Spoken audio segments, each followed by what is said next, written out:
Don't you hurt her. Don't you corrupt her. What do you care? Don't you hurt her. What do you care? Why do you care? You're only ever in it for the money. Do you think the money matters to me now?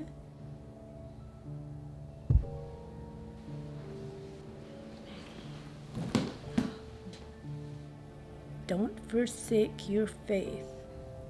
Remember, Jesus will not forsake you. Remember where you came from. Remember your heritage. Remember who you are. I will. I promise I won't forget.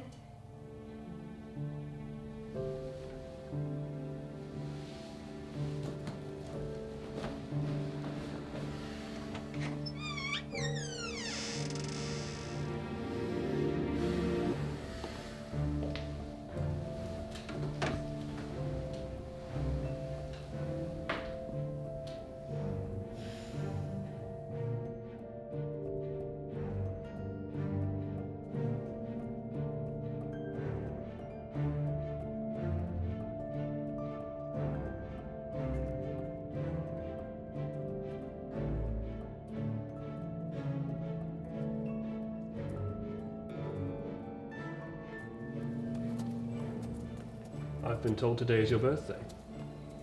That's right. I'm 18 years old today. Have you ever been to school? No, I've never been in a school, and neither has the son of my employer, but he used to teach me what he'd learned from his books. I can read and write, and I have an understanding of arithmetic and the sciences. What about history? Yes. Yes, what? Yes, sir. You must call me Trivit. Not Sir, not Mr. Trivit. And what shall I call you? Maggie. No, I mean, what shall your new name be? My new name? Yes, Maggie's too informal, too unrefined, too juvenile, if you will. Let me see. We need something that our clients will remember. I've got it. Arminia Drummond. But my name is Maggie. I am to stay true to myself. That's one of the last things my aunt said to me. Perhaps so, but until you are 21, I will direct you. Your direction was only supposed to apply to finances. Let me make something very clear to you, Miss Sharpe. If you disobey me at any time, defect in any way, the money goes to me and me alone. You will be out everything. You must learn to comply with my instruction, and my first instruction is that we change your name. Do you wish to proceed, or shall I tell the man to turn the carriage round?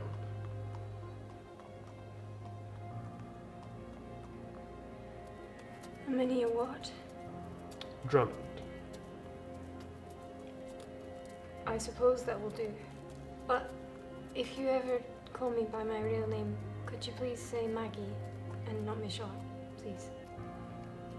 Arminia Drummond it is, then.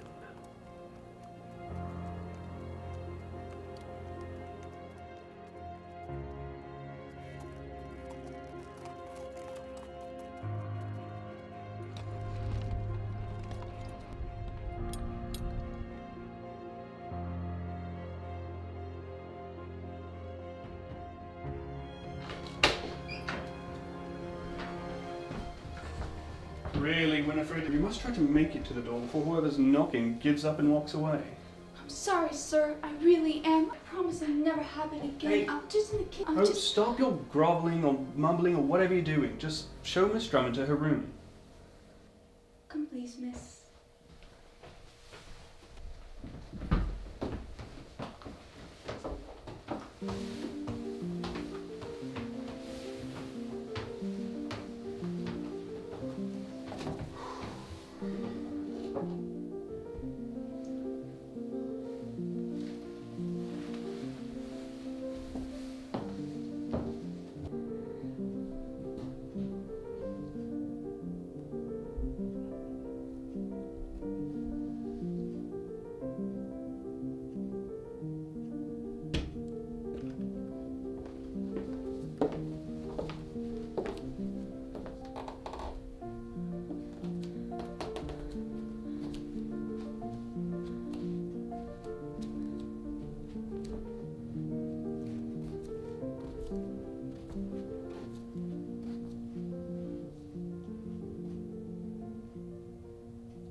such pretty things, miss.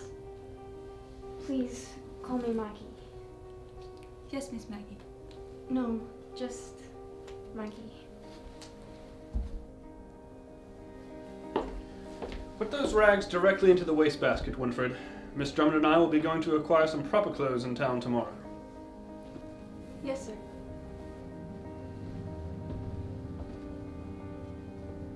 Stand up.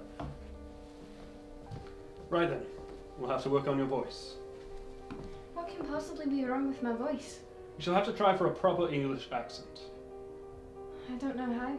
Ah, but you will. With practice and effort, you will master the accent. And can I safely assume you know nothing of the arts of etiquette or dance? You will rest the remainder of this day. Lessons are to begin tomorrow. You have much to learn, Miss Drummond.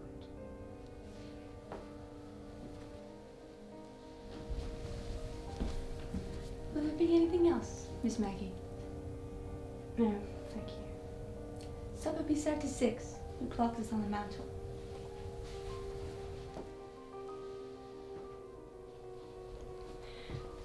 Winifred, Yes. who is that gentleman? He's your Uncle Jefferson. Very kind man.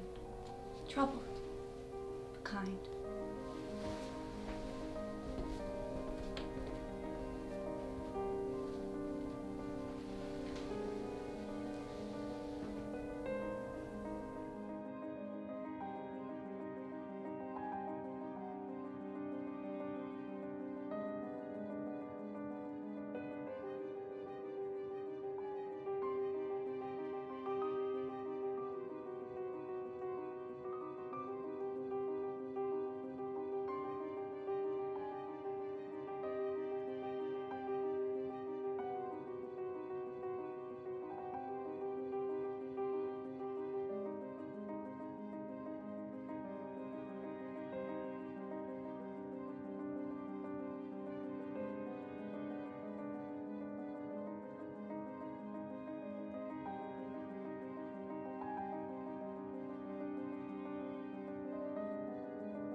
You have examined my heart and know everything about me. You know when I sit or stand, and far away you know my every thought. You chart the path ahead of me and tell me where to stop and rest. Every moment you know where I am. You know what I'm going to say before I even say it. You both precede and follow me and place your hand of blessing on my head. This is too glorious, too wonderful to believe. I can never be lost to your spirit. I can never get away from my God. If I go up to heaven, you are there. If I go down to the place of the dead, behold, thou art there. If I take the wings of the morning and dwell in the uttermost parts of the sea, even there shall thy hand lead me, and thy right hand shall hold me. If I say, surely the darkness shall cover me, even the night shall be light about me. Yea, the darkness hideth not from thee, but the night shineth as the day. The darkness and the light are both alike to thee. Search me, O God, and know my heart. Test my thoughts. Point out anything you find in me that makes you sad, and lead me along the path of everlasting life. Ah, you're finally awake. Come now, let us go. Go where? I told you. We are to go to the stalls and purchase you some decent attire. Come now, let's go.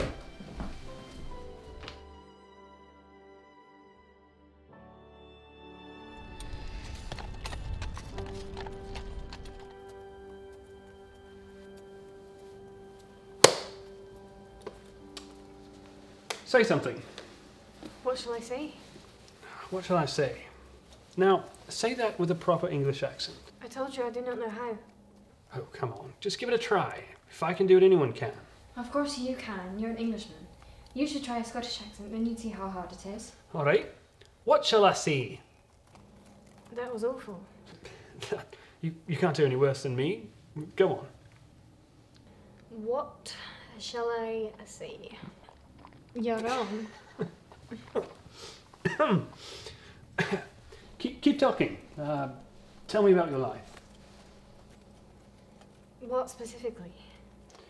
Start from the beginning. Your earliest memory and go from there. My earliest memory is... No.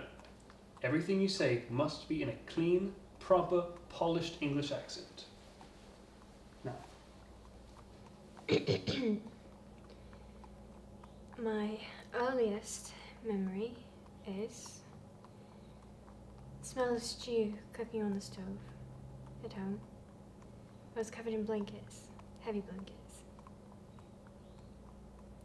It was winter, so cold I could see my breath inside. Aunt doing the knitting, rocking back and forth in her chair, the floorboards squeaking as she rocked. She was humming, and I remember being happy. How old were you? I don't know. I know I was small. Maybe 3, maybe. Keep talking. I don't remember much directly after that. Tell me about your time at the Sullivans. Well, I went to work for them when I was 12. Cook was already there, but Helen hadn't come yet. She was placed about 3 years ago. Then, of course, there's Callan. And Kai. He's Mr. and Mrs. Sullivan's son. He's sick. He's sick? Yes, terribly ill. And the Sullivans made you care for him? No, I wasn't his nurse. But I gave him his medicine every morning. I always felt compassion for him. He spent his whole life alone in that room. No friends, no companionship. He's had the worst life, and yet I've never met anyone so happy. And I mean, it's not just happiness, it's pure joy. He depends on God with all his might. He has so much faith, so much love for our Creator. It puts me to shame.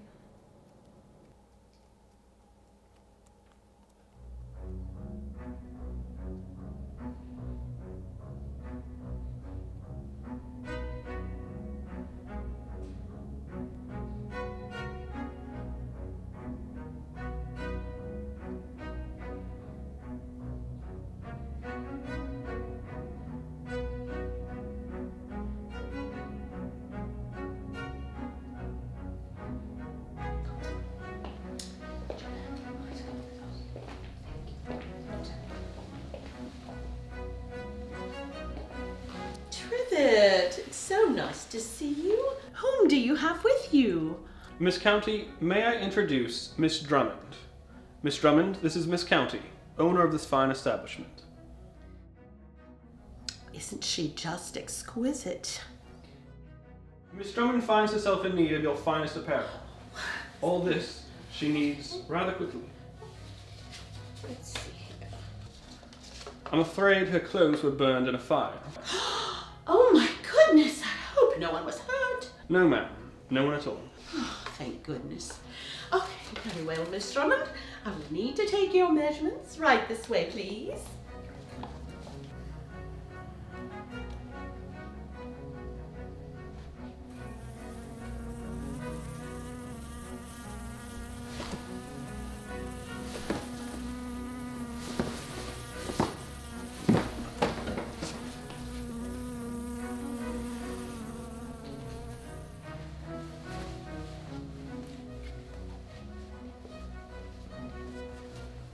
Ready to depart, Miss Drummond? Yes, I have been successfully measured. Delightful child. Your new wardrobe will soon be here from Paris.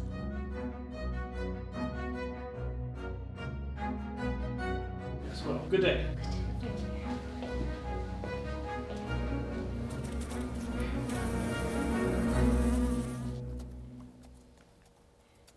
What are clients?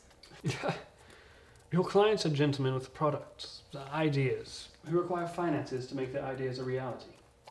If we believe their ideas are worth creating, then we'll supply them with the money. You mean if you believe their ideas are worth creating, I will supply them with the money? I will train you to recognize quality products and ideas. When you're on your own, you'll know what to do with the money. Your first meeting is the day after tomorrow with a Mr. Horatio Smalley. What is his idea? Mr. Smalley is a toy maker. He has created a new toy he believes children will love. Well, if he already makes toys, why then does he need my money? Does he not already make enough income to support his own idea? None of his other toys have sold. Not one? No. But he is certain that this one will be loved by children all over the world, and that's why he needs you to invest in him. I see.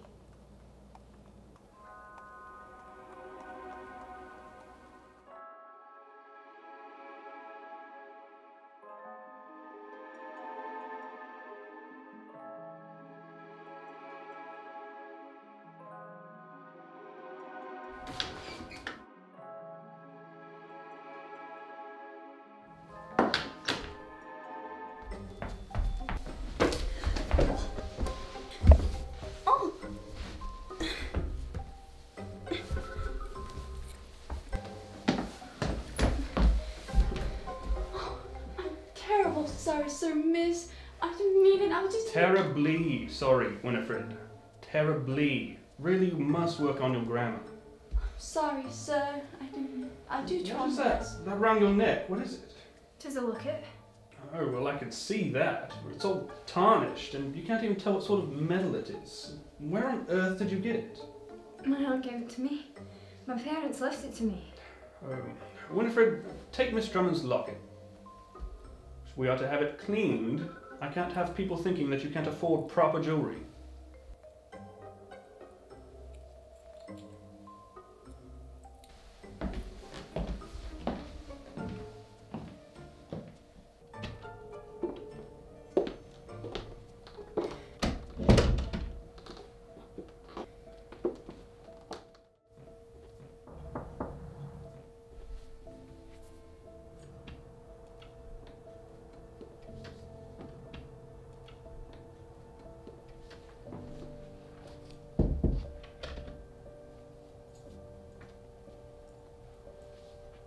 I'm so sorry, miss.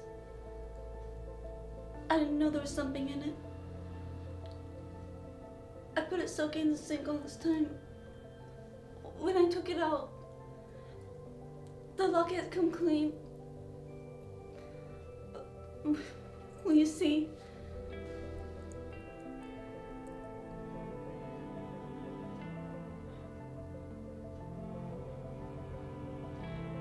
Leave me.